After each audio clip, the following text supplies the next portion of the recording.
Dela potekajo v skladu z načrtom, tako kot je bilo rečeno, junija naj bi bil odprt. To je neka novost v Sloveniji in tako kot je bilo rečeno, upamo, da bodo tudi ostale občine nam sledile.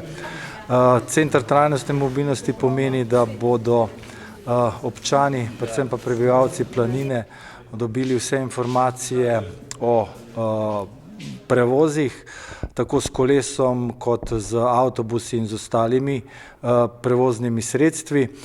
Njen cilj pa je, oziroma cilj te trajnostne mobilnosti pa je, da zmanjšamo število avtomobilov na cesti in povečamo seveda kolesarjenje. Veliko dobrega s tem naredimo, prvič zmanjšanje ogljičnih izpustov, potem pa seveda tudi prihranek pri času ter pa tudi nekaj naredimo za zdravo telo. Rad bi še to poudaril, da je Center trajnostne mobilnosti narejen tudi res v smislu trajnostnega razvoja. Imel bo zeleno streho, poleg tega je kar 30% materiala les, kar seveda ustreza zahtevam ekosklada. Celoten projekt je seveda tudi financiran s strani evropskih kohezijskih sredstev in sicer iz CTN-ja, programa CTN-ja. Približna vrednost objekta je 600 tisoč. Mi smo pa namenili za tudi ostale kolesarske povezave skupaj cirka 2 milijona, od tega je 1,3 nepovratnih evropskih sredstev, 700 tisoč je pa prispevala mestna občina Kranj. Lahko še to povem, da to je šele prva faza, drugo leto začenjamo še izgradnjo dodatnih kolesarskih poti po mestni občini Kranj in sicer tako imenovane od 7 do 12. In pa intenzivno delamo tudi na povezovanju s sosednjimi občinami, predvsem z občino Preddvor, Naklo in pa Šenčur. Ta teden se je zaključila sezona s kolesom. Še to, ja. Kako ste zadovoljni z njo, kaj lahko še za naprej povemo? Ja, 1. decembra dejansko se je zaključila sezona kar s kolesom. Letos smo jo podaljšali testno, ljudje so bili zadovoljni s tem, tako da naš cilj je v prihodnjem letu, da bi lahko bilo trajnostno, to se pravi vseh 12 mesecev. Odprli smo 3 nove postaje kolesarske, in sicer ena na železniški postaji kot donacija Slovenskih železnic in pa 2 v Predosljah, ena pred kulturnim domom in pa druga že v okviru parka Brdo kot predpriprava za predsedovanje Slovenije Svetu Evropske unije. S tem smo število postaj povečali na 28.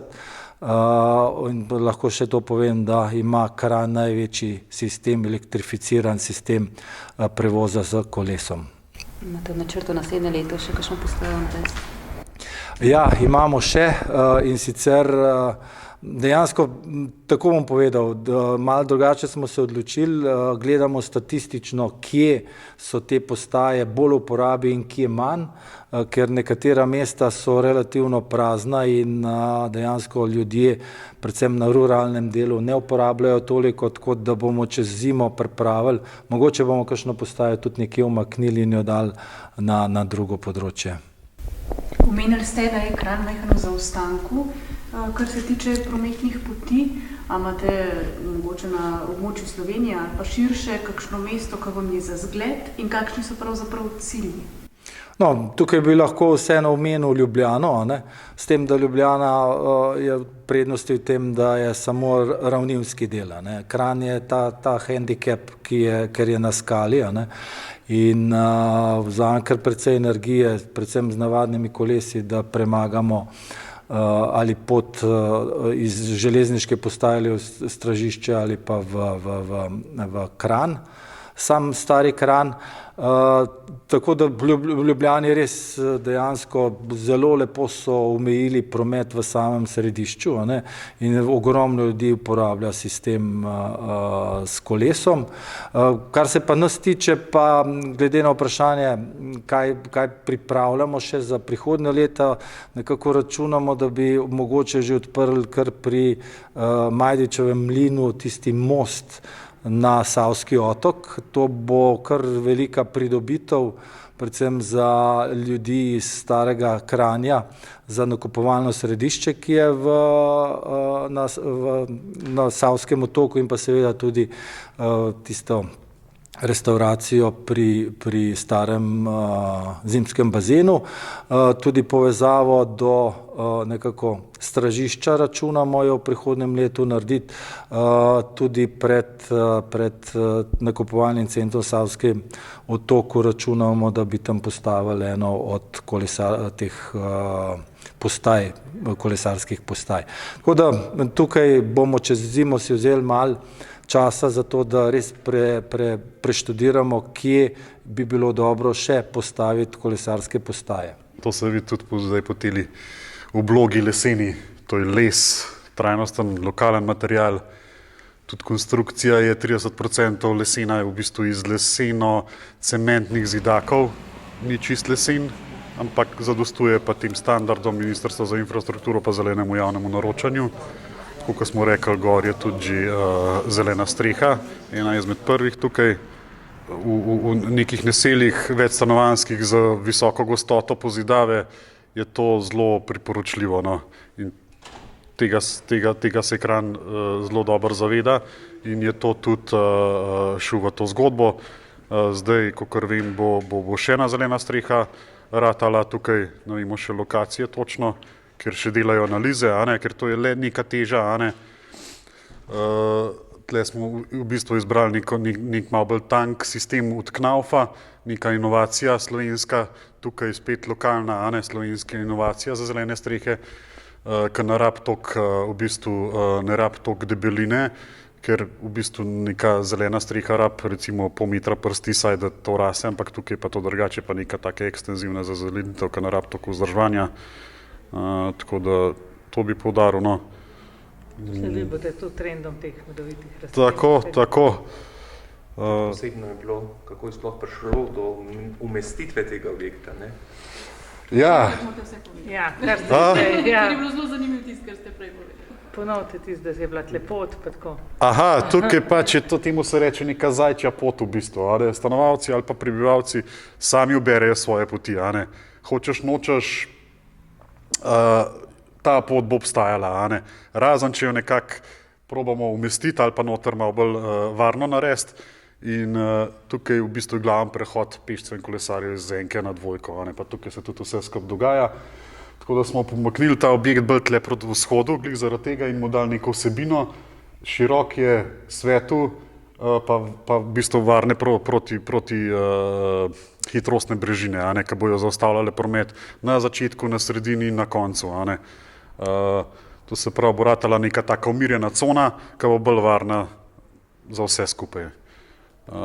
Skupine so bile, pogovori, da je sploh prišlo do postavitve, izbora te lokacije, ne? Ja, pa sploh namembnost tega, v bistvu evropska sredstva niso v bistvu bila mišljena za gradnjo nekih podzemnih garaž ali pa parkirišč v bistvu, ampak bolj za te mehke vsebine trajnostne, In planina je najboljši primer za to, za uporabo nekega javnega prevoza, trajnostne mobilnosti in nekaj tasga, Se pravi, parkirišč ni, gostota prebivalstva je velika, infrastruktura je zelo na voljo vsem, bile so delavnice, kot ste rekel. Problem je pa v bistvu z umeščenostjo tudi tega objekta tukaj, Se pravi, na začetku je bilo mišljen čez cesto, da bi v bistvu še združili avtobusno postajališče in s tem tudi v bistvu malo spodbujali javen prevoz. V bistvu, da bi namontirali v bistvu te informativne digitalne prikazovalnike voznih redov, da bi bilo to ogrevana čakalnica in tako naprej. Ampak tega nismo mogli doseči in je tudi ta kompromisna rešitev tukaj je zelo dobra, sploh ta prosta zelenica je sam čakala na neko vsebino, ali neko skulpturo, ali ne vem, tako, kot so zdaj krožišča, ki se postavljajo neki ekipi. Ampak tle pa res neka taka družbena javna vsebina zdaj ratala, ki je bila tudi mišljena po starih zazidalnih načrtih iz 70. leta, a ne? Ker Planina je zgradila samo vrtce pa šole, a ne? Vse ostalo, ki je bilo mišljeno, kulturni domovi, zdravstveni domovi, trgovski objekti, te samozadostne vsebine pa niso bile pač zgrajene, a ne? Ne vem, zaradi denarja, zaradi drugega političnega sistema, tako no. Je pa tak primer že v Mariboru, recimo, sicer nima toliko veliko vsebin, nima avtobusnih postajališč zraven, ima samo delavnico, pa spodbuja trajnostno mobilnost.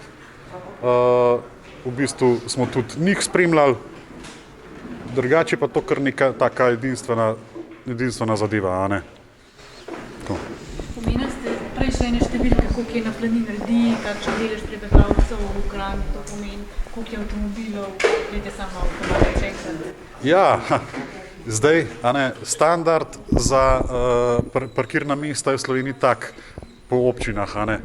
To se pravi, nekako za vsak novo zgrajen stanovanje naj bi bila 2 parkirna mesta, a ne. Takrat, ko se je to gradilo, je bilo 0,7 avtomobila na stanovanje, a ne. Zdaj po anketah je tako, da je v bistvu 1,5 avtomobila na stanovanje. To je kar dosta, a ne, več dodatnih avtomobilov. In zdaj jih je treba nekam spraviti, nekam parkirati. Se pravi, to je dodatnih nekih 1500 do 2000 avtomobilov. Zdaj pa, če pa gledamo standard za trajnostno mobilnost, je pa 1 parkirišče na stanovanje, ki pa lahko se približa pa s temu, samo mora biti pa tudi ta pravi infrastruktura zraven. To se pravi, avtobusna postajališča, kolesarske steze, ki se zdaj gradijo, kolesarnice, tako no. Ampak pa tudi, jaz mislim, da zdaj mladim tudi ni več avto toliko statusni simbol, a ne.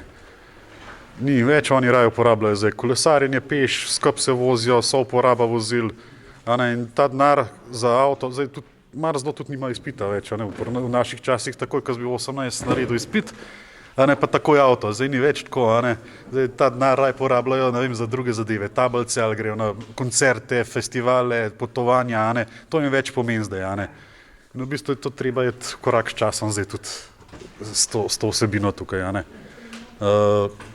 Je tudi res, da v bistvu, če imamo 14 000, 15 000 ljudi, vsako stanovanje ima najmanj 2 kolesa, veliko jih je tudi zapuščenih po kleteh, a ne, in v bistvu želja je, da se tukaj te kolesa obnavlja, pa se jih spet spravi v uporabo, a ne.